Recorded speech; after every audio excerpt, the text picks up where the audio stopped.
Fala galera, sejam bem-vindos ao canal do Inventor Qualquer. E hoje eu vou mostrar para vocês qual é a arquitetura de software perfeita, aquela que você vai poder usar para qualquer software, qualquer sistema que você vai desenvolver. Fica ligado no vídeo.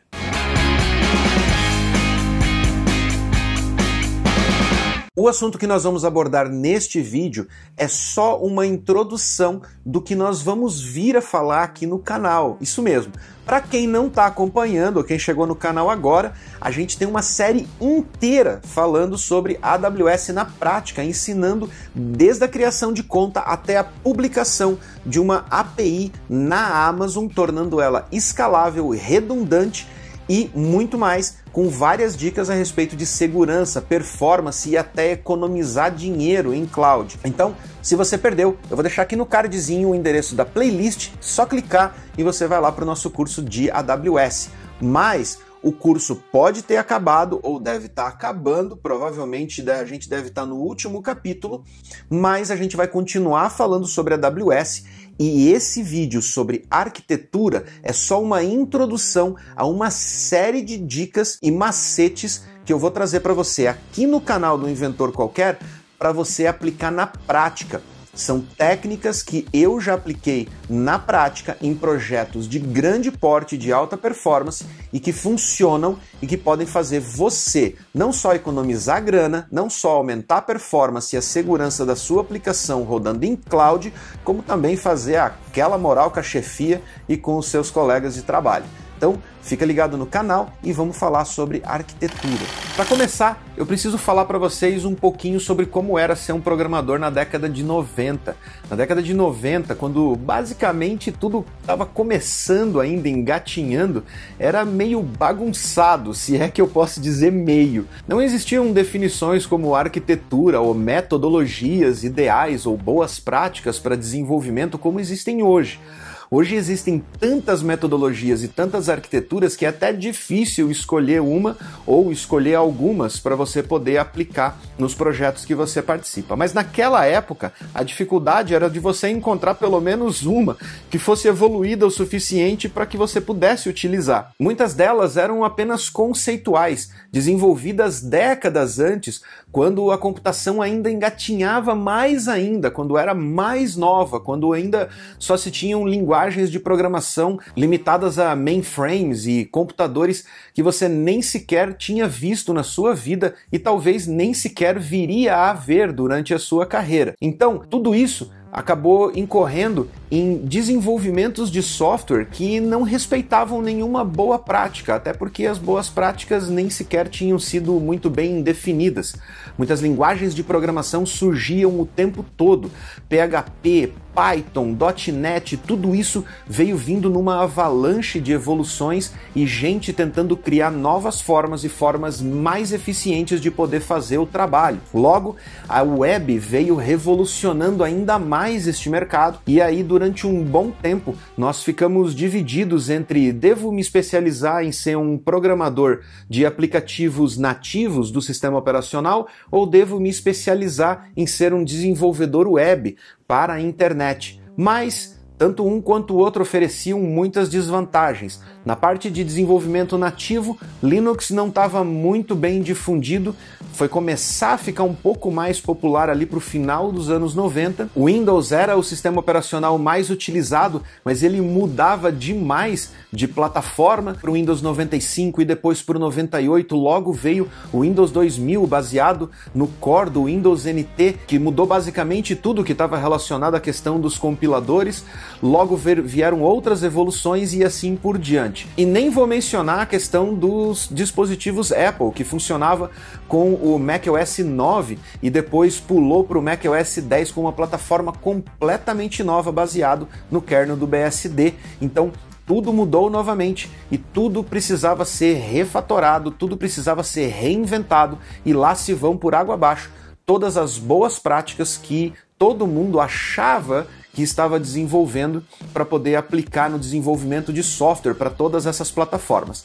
E na parte web, tinham tantos navegadores diferentes e era tão desigual a maneira como cada navegador tratavam as páginas web, que era muito comum você ter que testar não só em vários navegadores, como ter que testar em máquinas diferentes para ter certeza de que a página web que você estava desenvolvendo ia conseguir, no mínimo, ser aberta. E foi nessa época que surgiu aquela coisinha chata das pessoas começarem a colocar no rodapé das páginas dizendo: esta página é melhor visualizada no Netscape, ou esta página é melhor visualizada no Internet Explorer. Porque a disparidade de recursos entre os navegadores era tão grande que era mais fácil você tentar forçar o usuário a utilizar o navegador que você usou para testar a sua aplicação do que conseguir fazer a sua aplicação ser compatível com todos os navegadores. E mais ou menos nesse período começaram a surgir as primeiras arquiteturas de software. A primeira e mais famosa delas, e que na época para nós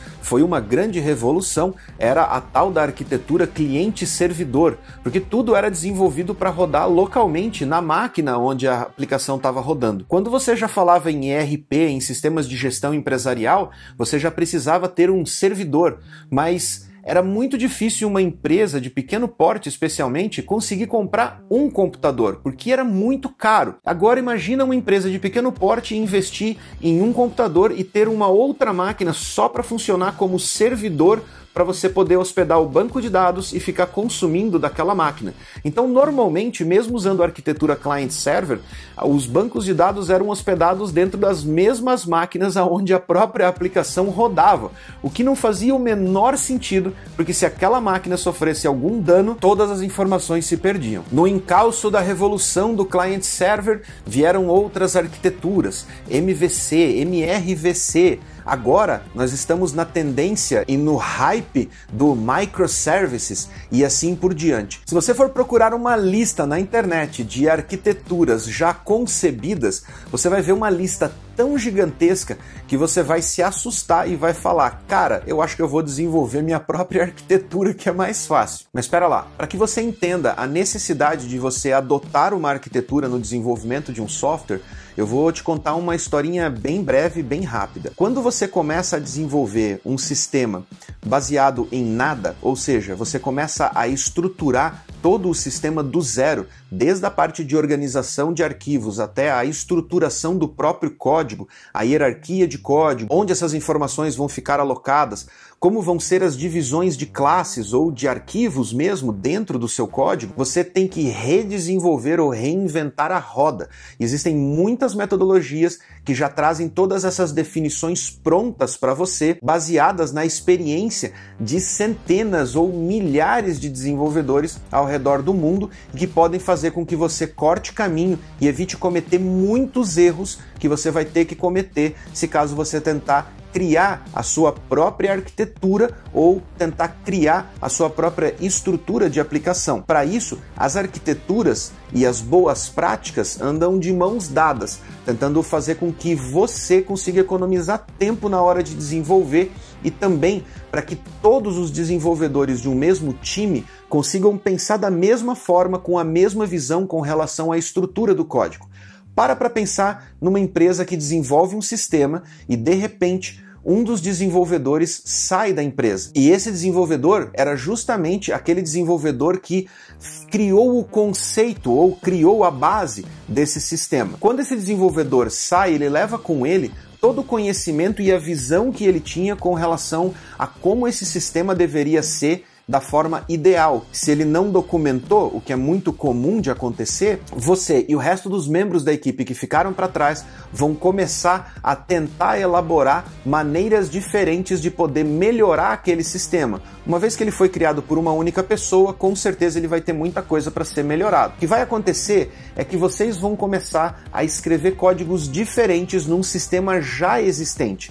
E quando isso começar a acontecer, o sistema vai virar uma salada de frutas e ninguém mais vai conseguir se entender. Cada membro da equipe que entra adota uma postura diferente ou programa do jeito que dá na telha dele e logo o sistema está completamente inviável, está completamente impossível de você conseguir dar manutenção naquele sistema, porque cada arquivo que você abre está programado de uma forma diferente, utilizando hierarquias diferentes, utilizando estruturas de arquivos diferentes e finalmente a equipe vai chegar à conclusão de que o sistema precisa ser refatorado. E eu não estou falando isso depois de 10 anos de desenvolvimento. Eu estou falando que se acontecer dessa forma, isso vai acontecer em questão de meses. O sistema vai crescer rápido e vai crescer desordenado. Uma boa arquitetura, uma boa adoção de arquitetura vai fazer com que tanto você, quanto a sua equipe, quanto a empresa tenham segurança e produtividade no desenvolvimento dessa plataforma. E se a equipe inteira for trocada de um momento para o outro, a nova equipe que assumir esse projeto vai conseguir olhar para ele e entender: isso está utilizando uma arquitetura MVC, eles estão utilizando JSLint como uma das metodologias para fazer a validação de código e a estruturação de código, então eu consigo seguir essa metodologia e a gente consegue continuar desenvolvendo esse sistema usando os mesmos princípios. Se 6 meses depois aquela equipe é alocada para um novo projeto e uma nova equipe assume, o que acontece nesses casos é que a empresa não tem uma perda de performance com relação ao sistema.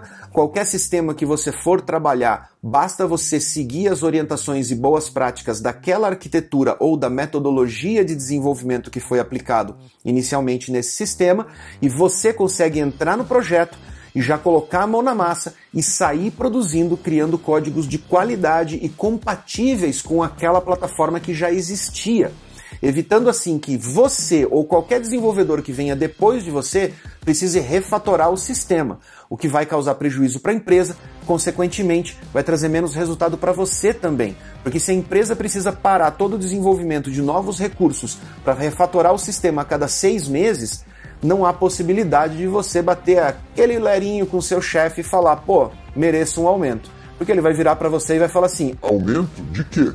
Porque você está tendo que refatorar o sistema de novo e a gente está deixando de lucrar ou deixando de aumentar a receita da empresa porque vocês não conseguem se entender entre vocês mesmos e toda vez que eu troco o desenvolvedor dessa parte do sistema, a gente tem que reescrever tudo. E o próximo vai falar a mesma coisa e assim por diante. Vai por mim, já ouvi essa história muitas vezes em projetos que eu assumi e depois que a gente assumiu, esses problemas simplesmente desapareceram.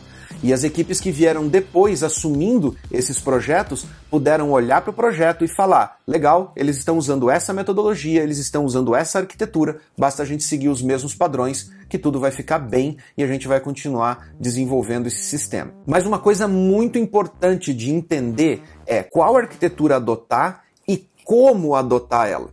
Já passei por projetos onde os desenvolvedores que trabalharam na versão inicial do projeto tinham acabado de sair da faculdade e nunca tinham trabalhado na prática mesmo, no mercado, botando a mão na massa.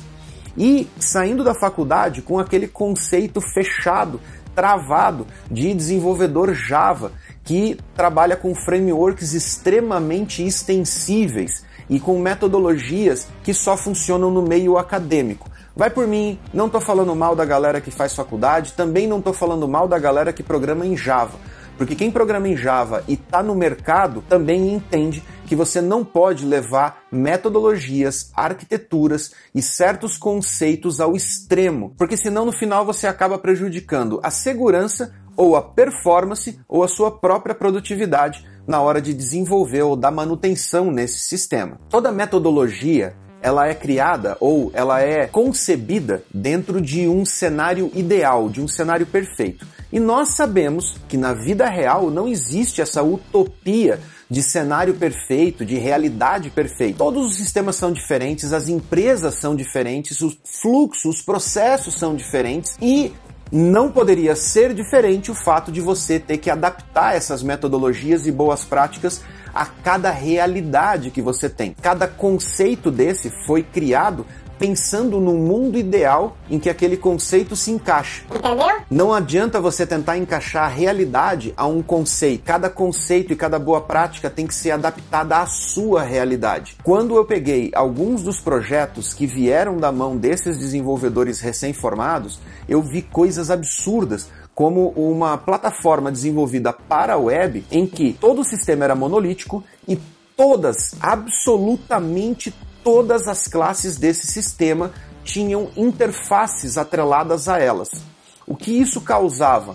Causava um tremendo delay no desenvolvimento e na entrega de tarefas, Porque se você modificasse um parâmetro em um método específico, você teria que sair atualizando não só as classes dependentes, o que é até natural você fazer, mas você tinha que ficar atualizando interfaces e classes, interfaces e classes, interfaces e classes, interfaces e classes e assim por diante, até você chegar nos níveis mais altos do sistema, sendo que o sistema era tão simples que em certos módulos do sistema a única tarefa que ele tinha que fazer era pegar dados de uma determinada base, fazer a modificação desses dados e inserir dentro de uma outra base de dados. Para isso existia um framework cheio de camadas, cheios de interfaceamento, que causavam uma demora tão grande no desenvolvimento que tarefas que podiam ser feitas em 10 ou 15 minutos levavam horas para serem feitas dentro do sistema. E a complexidade do sistema também não era lá aquelas coisas. Operações muito simples eram realizadas. E como o sistema era todo monolítico, não havia a possibilidade de você fazer interconexões ou criar interdependências entre sistemas menores ou sistemas que fossem consumir aquelas interfaces. Não havia necessidade de ter tudo aquilo dentro do sistema. Nesse ponto é onde eu chego para falar para vocês que para vocês conseguirem encontrar a arquitetura perfeita, vocês precisam estudar todas as arquiteturas que se enquadram ou que se aproximam da necessidade da sua realidade. Cada arquitetura oferece vantagens e desvantagens. Não existe uma arquitetura perfeita. A exemplo, por exemplo, do microservices, que está na moda atualmente. Microserviços, eu acredito que de todas as arquiteturas atuais de software, é a que mais vive no limbo entre a realidade de uma arquitetura de infraestrutura e a realidade de uma arquitetura de software efetivamente. Porque a arquitetura de microserviços, ela só te orienta a organizar a sua aplicação numa estrutura mais dinâmica, de forma global. Mas quando você vai desenvolver um microserviço especificamente, a arquitetura que você está utilizando dentro daquele código independe da arquitetura externa ser uma arquitetura de microserviços ou não. Dentro de uma arquitetura de microserviços, por exemplo, você pode ter workers fazendo tarefas de APIs e APIs desenvolvendo tarefas tão simples que você conseguiria resolver com 10 linhas de código, ao invés de utilizar um framework MVC para poder solucionar o problema, como utilizar uma bazuca para matar uma formiga.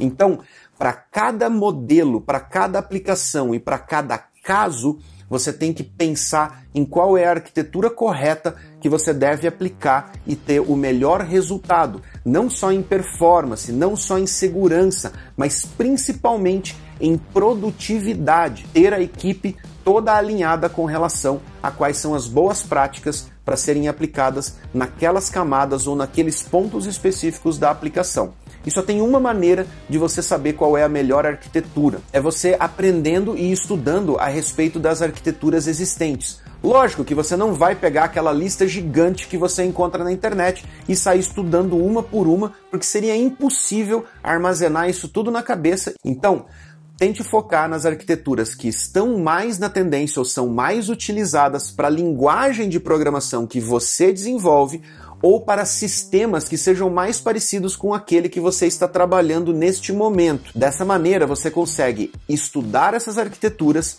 e aplicar elas em projetos paralelos. Já falei aqui em outro vídeo, vou deixar aqui no cardzinho, a importância dos projetos paralelos. Não só para você fazer uma graninha extra, mas para você incrementar a sua base de conhecimento e a sua experiência, mesmo que não sejam projetos reais, projetos que estejam lá no ar, monetizando, ou projetos que você esteja entregando para alguém que está pagando você. Esses projetos vão aumentar a sua experiência no desenvolvimento com arquiteturas diferentes. E no momento em que você precisar aplicar essas técnicas ou esse conhecimento num projeto real, num projeto que está rodando em produção, num projeto que precisa trazer resultado e não pode ter falhas, você vai ter a experiência de ter aplicado ele nos seus projetos pessoais e vai saber quais são as vantagens e desvantagens de cada uma dessas arquiteturas ou metodologias ou boas práticas. Isso se aplica a qualquer uma dessas. Se você curtiu esse vídeo, deixa um likezinho aqui, não esquece de deixar um comentário falando o que você acha desse assunto que eu abordei nesse vídeo e também contando um pouquinho sobre a sua experiência e como você aplica as arquiteturas na sua vida, as metodologias e as boas práticas na sua vida profissional e nos projetos que você faz. Eu quero muito ouvir a sua opinião e a sua experiência, porque isso também me faz crescer e me faz me tornar um profissional melhor. Um grande abraço e até a próxima!